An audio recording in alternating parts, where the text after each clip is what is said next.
In this lesson, we are going to look at some functions.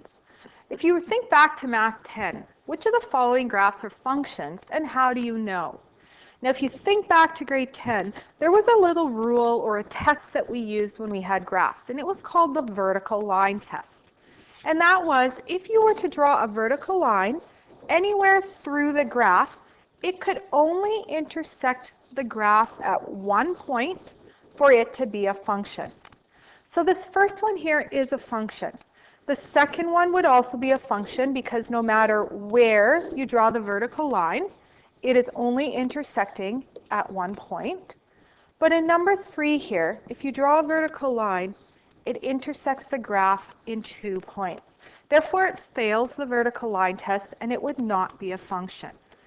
So that is a quick review of how when you have a graph, we can determine whether or not the graph is a function.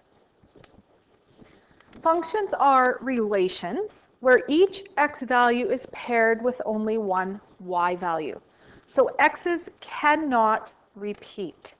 In grade 10, we studied linear functions, and we used slope-intercept form, and we used standard or general form. The key is a graph is a straight line. We are going to look at quadratic functions in this unit. We are going to focus on vertex graphing form, but they can also be written in what's called standard form. The key is that the graph is a parabola. You might wonder what a parabola is, and we will get to that in a minute. So to define a quadratic relation, it's a relation of the second degree. That means you must have an exponent of 2. And it can be written in standard form, where it's y equals ax squared plus bx plus c. The key is a cannot equal 0. If a equals 0, the x squared term disappears, and you now only have a linear relation. B and c could be 0, so sometimes it might just look like y equals 3x squared. That would be quadratic. It has degree 2.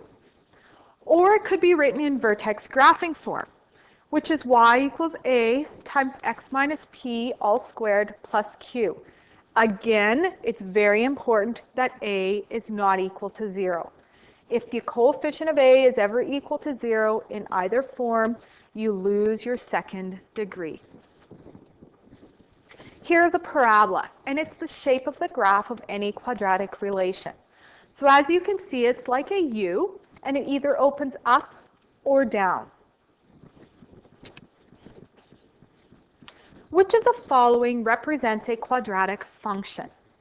Now think about what it means to be quadratic. You need to have a degree of 2. The other thing to note is you cannot have a degree higher than 2. Some of you might be wondering what that f bracket x represents. F at x is function form. It means the same thing as y. So this is the same as saying y equals 4x squared. Does it have a degree of 2? Yes, it's got an exponent of 2. Does it have an exponent larger than 2? No. So this is quadratic. If we look at b, this is the same as writing y equals 3x minus 5. So you need to look. Do you have a degree of 2? The answer is no. Nowhere is there an x squared. This is actually a linear function. If you're looking at c, we have an x squared value. There is no exponent or degree higher than 2, so it is a quadratic function. Looking at d, we have an exponent of 3. That is larger than an exponent of 2. This means it's got a degree of 3. It's a cubic function, not a quadratic. In e, that y or that f at x can be written as y equals. We have our exponent of 2. There is no exponent larger than 2. This is quadratic. In f, we have our exponent of 2, but we also have an exponent that is higher than 2. So that is a cubic function, not a quadratic. In G, it looks a little bit different. This comes from vertex graphing form. And remember, in vertex graphing form, the key is that a is not equal to 0. It's not, it's 1. We've got our exponent of 2, and so therefore it is quadratic. And G, or H, is the same thing. G at x is also another way of writing y equals.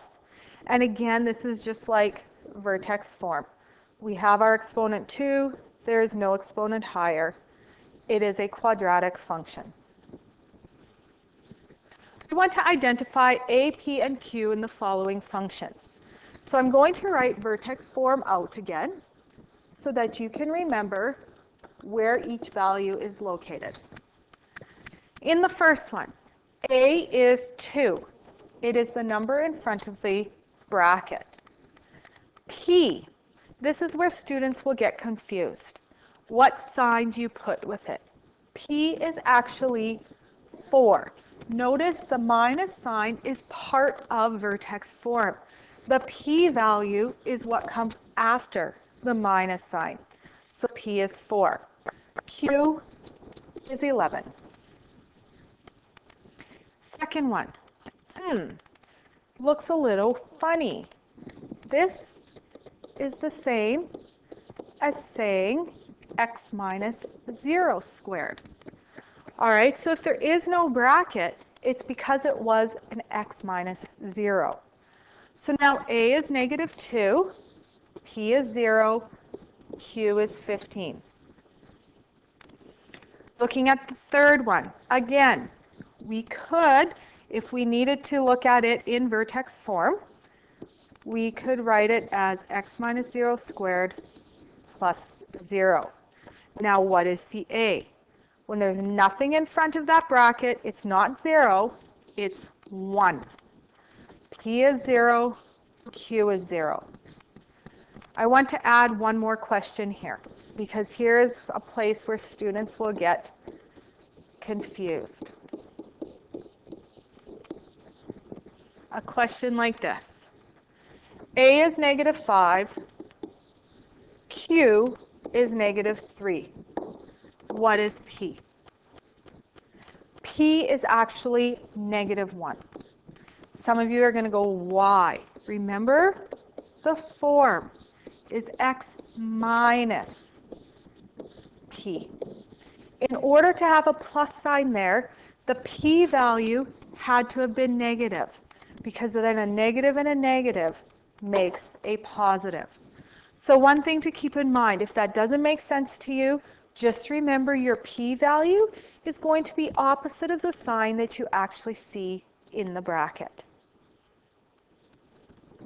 Which of the following appear to be quadratic functions? Remember, a quadratic function is a parabola, which is a U shape that opens up or down. So this first one is no, this is actually linear, it's a straight line. This one appears to be quadratic, it is U-shaped and opens up. So in summary, the graph of any quadratic function is a parabola. Standard form is ax squared plus bx plus c equals 0. And vertex form is y equals a, x minus p squared plus q. Both cases, a cannot equal 0.